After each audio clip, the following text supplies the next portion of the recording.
Welcome to simply cooking. ఈరోజు మన recipe గుడ్డు కారం పులుసు. ఇది ఎంతో టేస్టీగా, జ్యూసీగా, కారంగా ఉంటుంది. కాబట్టి మీరు కూడా ట్రై చేయండి. ఎలా ఉందో కామెంట్ చేయండి. Let's start the recipe. బాండీలో ఒక 3 టేబుల్ స్పూన్స్ ఆయిల్ తీసుకోవాలి.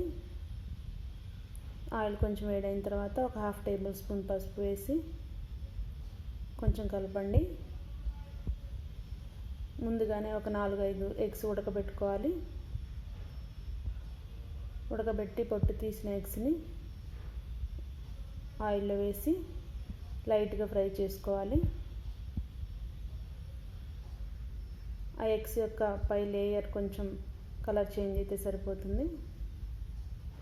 ఇలాగా కలర్ చేంజ్ అయిన తర్వాత ఎగ్స్ని తీసి వేరే ప్లేట్లో పెట్టుకోండి.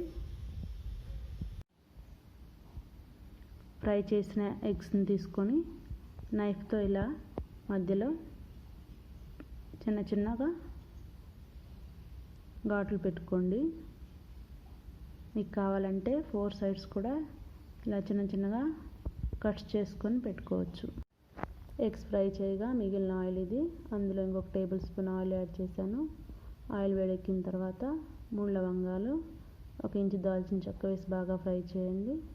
తర్వాత సన్నగా తరిగి పెట్టుకున్న ఆనియన్స్ని 1 కప్పు తీసుకొని మీడియం ఫ్లేమ్లో ఆనియన్స్ని కూడా బాగా వేగే వరకు ఫ్రై చేయండి.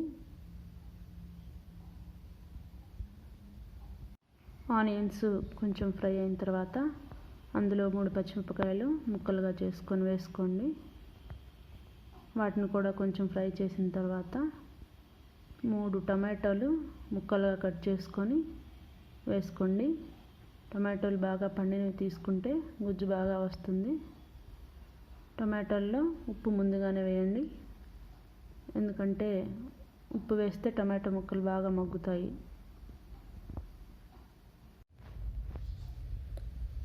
టొమాటో ముక్కలు బాగా ఉడికిన తర్వాత బాగా ప్రెస్ చేస్తూ కలపండి, ఎందుకంటే టొమాటో ముక్కల్ని ప్రెస్ చేస్తే బాగా గుజ్జు వస్తుంది. కాబట్టి ఈ స్టేజ్లోనే టొమాటో ముక్కలు బాగా ప్రెస్ చేయండి.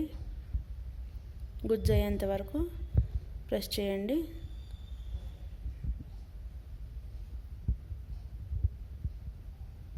బాగా ప్రెస్ చేసుకున్న తర్వాత అందులో 1 టేబుల్ స్పూన్ అల్లం వెల్లుల్లి పేస్ట్ వేసుకోండి.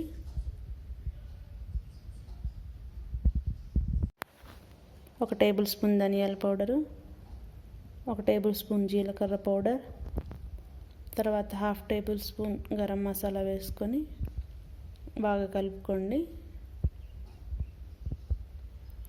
ఈ మసాలా అంతా కొంచెం ముక్కలకు పట్టే వరకు కలుపుకోండి.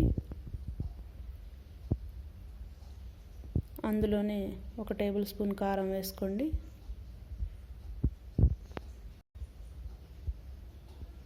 ఉప్పు కారం మీ రుచికి తగినట్లు వేసుకోండి.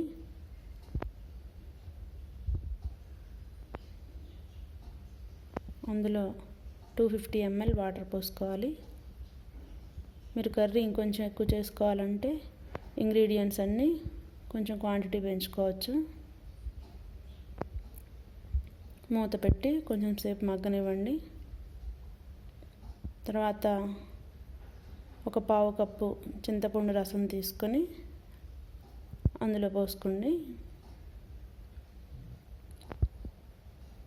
మళ్ళీ బాగా కలిపి అది ఇంకొంచెం సేపు మగ్గనివ్వండి. కూర బాగా ఉడికిన తర్వాత మళ్ళీ ఒకసారి కలుపుకోండి. అందులో ముందుగా ఉడకబెట్టి ఫ్రై చేసుకున్న ఎగ్స్ని తీసుకొని వేసుకోండి. ఎగ్స్ని ఇలాగా ఫుల్గా మొత్తంగా వేసుకోవచ్చు, లేకపోతే హాఫ్గా కట్ చేసుకొని కూడా ఇలా వేసుకోవచ్చు. సో మీకు ఎలా ఇష్టమైతే అలా వేసుకోండి.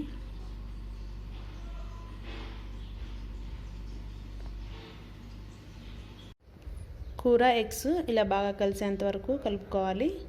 తర్వాత కొత్తిమీర వేసుకొని గార్నిష్ చేసుకోండి. ఎంతో రుచికరమైన గుడ్డు కారం పులుసు రెడీ. మా వీడియో మీకు నచ్చినట్లయితే లైక్ చేయండి, షేర్ చేయండి, సబ్స్క్రైబ్ చేయడం మాత్రం మర్చిపోవద్దు. Thank you for watching this video.